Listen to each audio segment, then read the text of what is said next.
ഡാലു എന്ന് പറഞ്ഞ സാറിനെ എനിക്ക് കുറെ വർഷങ്ങളായിട്ട് അറിയണതാണ്. ഞാൻ എൻ്റെ ബ്രാൻഡിന്റെ കുറെ ഷോസ് ചെയ്തിട്ടുണ്ട്. പക്ഷേ ഡാലു സർ കൊറിയോഗ്രാഫി ചെയ്തിട്ടുള്ള ഷോസ് ആണ് ഞാൻ ചെയ്തിട്ടുള്ളത്. ഇതാൾ ആദ്യമായിട്ട് ഇൻഡിപെൻഡന്റ് ആയിട്ട് ഒരു ഇൻഡിവിജ്വൽ ഷോ ആണ് ചെയ്യുന്നതായിരുന്നത്. അതിൻ്റെ ഒരു പാട്ടാവാൻ സാധിച്ചു, ഭയങ്കര സന്തോഷം.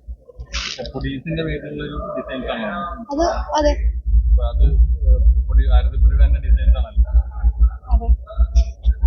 ഭയങ്കരമായ ചോദ്യം. ചോദിച്ചു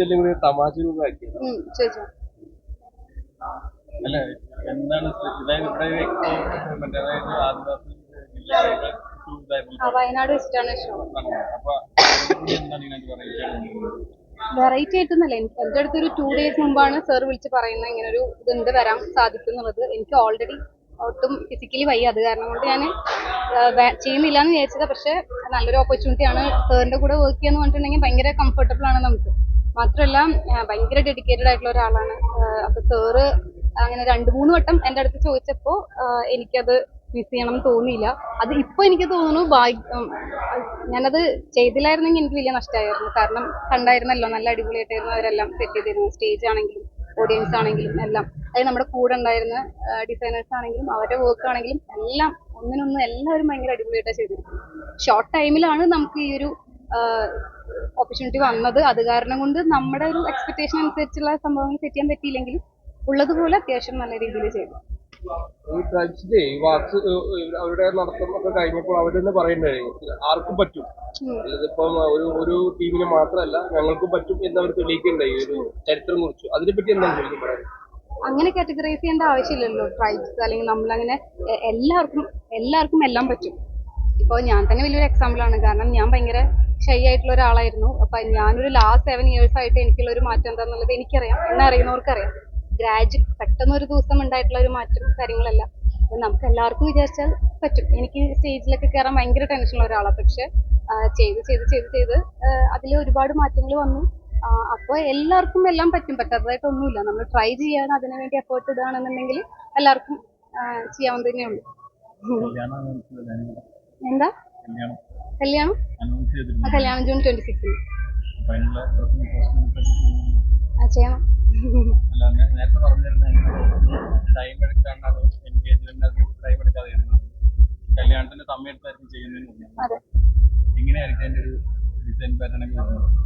ഇതുവരെയായിട്ടും പ്ലാൻ ചെയ്തിട്ടില്ല.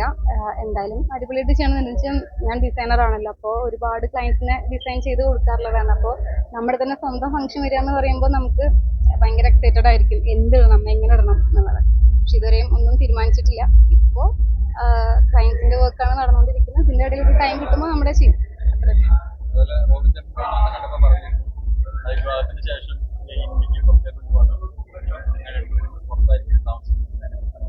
അങ്ങനെയല്ലല്ലോ പറഞ്ഞിട്ടുണ്ടായിരുന്നത്. ആള് പറഞ്ഞത് അങ്ങനെ പോകണമെന്ന് ആഗ്രഹമുണ്ട്. അതിന്റെ അർത്ഥം അവിടെ സെറ്റിൽഡ് ആവണം എന്നല്ല. നമുക്ക് ഒരു ആഗ്രഹം ഉണ്ടാവല്ലോ, കുറെ സ്ഥലങ്ങൾ കാണണം, പോകണം, അല്ലെങ്കിൽ ഇപ്പോൾ വർക്ക് ചെയ്യണതിന്റെ ഭാഗമായിട്ട് പോകേണ്ടി വരും. അങ്ങനെയാണ് ആൾ ഉദ്ദേശിച്ചിട്ടുള്ളത്. അവിടെ എന്തെങ്കിലും അവിടെ സെറ്റിൽ ആവാൻ പറ്റില്ല. എന്റെ ബിസിനസ് നാട്ടിലാണ്, റോബിൻ ചേട്ടനാണെങ്കിലും കൂടുതൽ നാട്ടിലാണ് കാര്യങ്ങളൊക്കെ.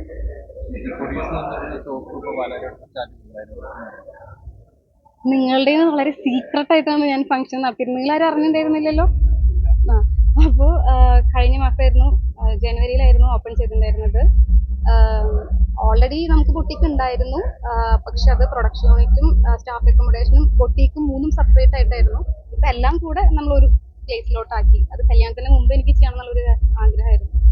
കാരണം കല്യാണം കഴിഞ്ഞ് പിന്നെ നമുക്ക് എല്ലാത്തിനും കൂടെ പല സ്ഥലത്തേക്ക് ഓടുക എന്നുള്ള ഒരു ബുദ്ധിമുട്ടായിരിക്കും. അത് കാരണം ഇതിപ്പോ നമുക്ക് ഒരു നെക്സ്റ്റ് സ്റ്റേജിലായി, നമ്മൾ സെറ്റിൽഡ് ആയി. ഇനി എനിക്കിപ്പോൾ ഞാൻ ഡയറക്റ്റ് പോയില്ലെങ്കിലും ഫോം വിളിച്ചിട്ടാണെങ്കിലും നമുക്ക് കാര്യങ്ങൾ കോർഡിനേറ്റ് ചെയ്യാവുന്നതേ ഉള്ളൂ. അപ്പൊ കംപ്ലീറ്റ്ലി ആ ഒരു സെറ്റിൽഡ് ആവണം, എന്നിട്ട് വേണം മാരേജ് എന്നായിരുന്നു ആഗ്രഹം. ആഗ്രഹിച്ച പോലെ തന്നെ എല്ലാ കാര്യങ്ങളും നല്ല രീതിയിലാണ്. ബ്രൈഡൽ ഡ്രസ്സാണ് നമ്മൾ മെയിനായിട്ട് ചെയ്യുന്നത്. ഇപ്പോൾ എല്ലാം എടുക്കുന്നുണ്ട്, കാരണം ഒത്തിരി ആൾക്കാർ വരുന്നുണ്ട്. പാലാരിവട്ടം മെയിൻ ജംഗ്ഷനിലാണ്. അപ്പോൾ ഒരുപാട് എൻക്വയറീസ് വരുന്നുണ്ട്. അപ്പോൾ കസ്റ്റമേഴ്സിന്റെ ആവശ്യത്തിനനുസരിച്ച് എല്ലാം ഇപ്പോൾ ചെയ്യുന്നുണ്ട്. പണ്ട് ബ്രൈഡൽ ഡ്രസ്സ് മാത്രമേ ചെയ്യുന്നുണ്ടായിരുന്നുള്ളൂ. ഇപ്പോൾ എന്താണോ ക്ലയൻസിന്റെ ആവശ്യം അതിനനുസരിച്ചല്ല. ഇപ്പൊ ഭയങ്കര ചർച്ചയായിട്ട്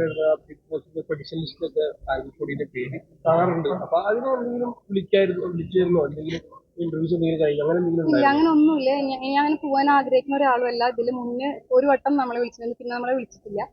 വിളിച്ച സമയത്തും അല്ലെങ്കിലും എനിക്ക് അങ്ങനെ പോകണം എന്ന് ആഗ്രഹം തോന്നിയിട്ടില്ല. അവിടെ കാണുന്ന ആഗ്രഹമുള്ള ഒരു 5 പേര് പറയാൻ പറ്റുമോ? എനിക്കറിയില്ല. ഞാൻ സത്യം പറഞ്ഞാൽ സോഷ്യൽ മീഡിയയിൽ ആണെങ്കിലും അത്ര ആക്റ്റീവ് അല്ല. എൻ്റെ വർക്കിന്റെ കാര്യങ്ങൾ അപ്ഡേറ്റ് ചെയ്യാൻ എൻ്റെ ഇൻസ്റ്റാഗ്രാമിലെ സ്റ്റോറീസ് അപ്ഡേറ്റ് ചെയ്യാൻ വേണ്ടി മാത്രമേ അതിൽ കയറാറുള്ളൂ. അല്ലാത്ത സമയത്തിൽ സോഷ്യൽ മീഡിയ ന്യൂസും കാര്യങ്ങളും എല്ലാം യൂസ് ചെയ്യുന്നത് വളരെ കുറവാണ്. അതുതന്നെ എനിക്ക് അതിൽ എന്താണ് അതെനിക്കറിയില്ല, അതിനെക്കുറിച്ച് ഞാൻ അപ്ഡേറ്റഡ് അല്ല.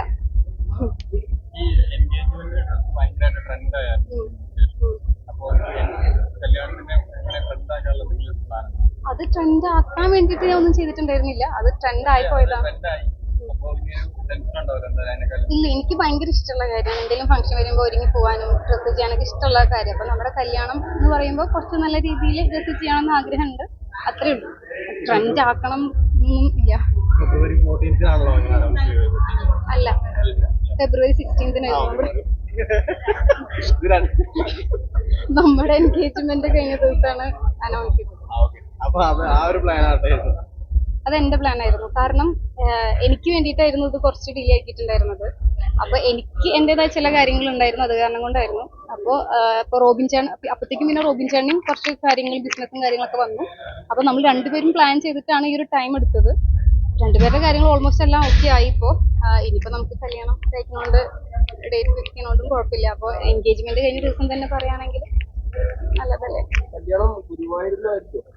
ആയിരിക്കും, ഗുരുവായൂരായിരിക്കും. അതായിരുന്നു ലാസ്റ്റ് മാസം ഫസ്റ്റ്.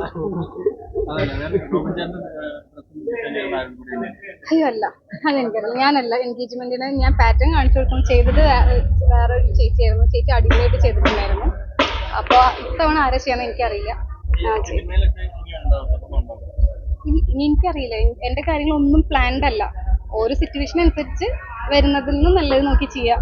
സിനിമ എന്നല്ല, ബിസിനസ് ആണെങ്കിലും എന്ത് കാര്യമാണെങ്കിലും ഞാൻ ഭയങ്കര വെൽ പ്ലാൻഡ് അല്ല. സാഹചര്യങ്ങൾക്ക് അനുസരിച്ചിട്ട് നമുക്ക് പറ്റുന്ന രീതിയിലുള്ള കാര്യങ്ങൾ ചെയ്തത്. അത്രേ.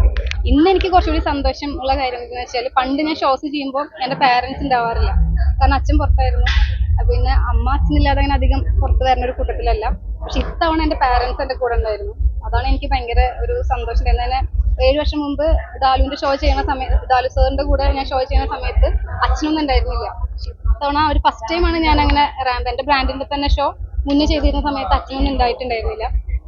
അപ്പൊ ഇത്തവണ അച്ഛനും അമ്മയും ഉണ്ടായിരുന്നു. അതിലൊരു സന്തോഷം. റോബിൻ ചേട്ടൻ ഉണ്ടായിരുന്നില്ല, അതിന്റെ ചെറിയൊരു വിഷമം ഉണ്ടായിരുന്നു. റോബിൻ ചേട്ടൻ വരണം നേരിട്ടായിരുന്നു, പക്ഷെ അത് ആൾക്ക് വരാൻ പറ്റില്ല. അതിന്റെ ചെറിയൊരു വിഷമം. ബാക്കിയെല്ലാം കംപ്ലീറ്റ്ലി ഭയങ്കര ഹാപ്പിയാണ്. മതി. അടുത്ത സീസൺ വരാൻ പോകുന്നത്.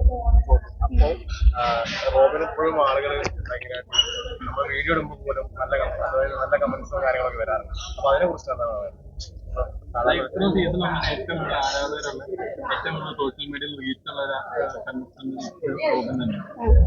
അതിനെ കുറിച്ച് എന്താ? ഭയങ്കര സന്തോഷമാണ്. കാരണം നോർമലി വിന്നർ ആയിട്ടുള്ള ആൾക്കാർക്കായിരിക്കും കൂടുതലും അത്രയും സപ്പോർട്ട് ചെയ്തിട്ടുള്ളവരെല്ലാവരും അതില് വിന്നറായിട്ട് വരുന്നത്. റോബിൻ്റെ വിന്നർ പോലും അല്ലാതെ ഇത്രയും ഫാൻസ് അതേപോലെ അന്ന് സപ്പോർട്ട് ചെയ്തിരുന്ന ആൾക്കാർ ഇപ്പോഴും സപ്പോർട്ട് ചെയ്യുന്നുണ്ട്, അല്ലെങ്കിൽ അവർ അതേപോലെ ഇഷ്ടപ്പെടുന്നുണ്ട് എന്ന് പറയുമ്പോൾ സന്തോഷമാണ്. ഒരു 70 ഡേയ്സ് കൊണ്ടാണല്ലോ ഒരാള് നമ്മൾ ഇഷ്ടപ്പെടുക എന്നുള്ളത്, ഇഷ്ടപ്പെടിപ്പിക്കുക എന്നുള്ളതും അത്രയും എല്ലാവർക്കും പറ്റുന്ന ഒരു കാര്യമല്ല. ഇപ്പൊ എന്തായാലും ഇഷ്ടപ്പെടുന്ന ആൾക്കാരെ പോലെ ഇഷ്ടപ്പെടാത്ത ആൾക്കാരുണ്ട്. പക്ഷെ എന്നാലും നമുക്ക് പോസിറ്റീവ് സൈഡ് മാത്രം നോക്കിയാൽ മതിയല്ലോ. അപ്പൊ അത്രയും ഒരു ഷോർട്ട് ടൈമിൽ ഇത്രയും ആൾക്കാരെ കൊണ്ട് ഇഷ്ടപ്പെടിപ്പിക്കുക, അല്ലെങ്കിൽ അത്രയും ഒരു സപ്പോർട്ട് ഉണ്ടാക്കിയെടുക്കുക എന്ന് പറയുന്നത് വലിയൊരു കാര്യമാണ്. എല്ലാവർക്കും പറ്റുന്ന കാര്യമല്ല. അപ്പൊ അതിനെ നമ്മളെപ്പോഴും അക്സെപ്റ്റ് ചെയ്യണം. എല്ലാവരും അക്സെപ്റ്റ് ചെയ്യണമെന്നല്ല, എനിക്കത് എന്റെ പാർട്ട്ണർ എന്നുള്ള ഒരു രീതിയിൽ നോക്കുമ്പോൾ എനിക്കത് വലിയൊരു കാര്യമാണ്. പിന്നെ ആ ഷോ കഴിഞ്ഞു, ഇപ്പൊ ആളുടെ വേറെ കാര്യങ്ങളും ബിസിനസ്സും കാര്യങ്ങളൊക്കെ ആയിട്ട് അങ്ങനെ പോണു. ഇപ്പൊ ഞാനും എന്റെ കാര്യങ്ങളൊക്കെ ആയിട്ട് പോണു. നമ്മൾ രണ്ടുപേരും ഏകദേശം കംപ്ലീറ്റ്ലി നമ്മുടെ കാര്യങ്ങളെല്ലാം പ്ലാൻ ചെയ്ത പോലെ എല്ലാം കഴിഞ്ഞപ്പോൾ നമ്മൾ കല്യാണത്തിന്റെ ഡേറ്റ് ഫിക്സ് ചെയ്തു. പിന്നെ അത് അറിയിക്കണം തോന്നി ഞാൻ അറിയിച്ചു. അത്രേ.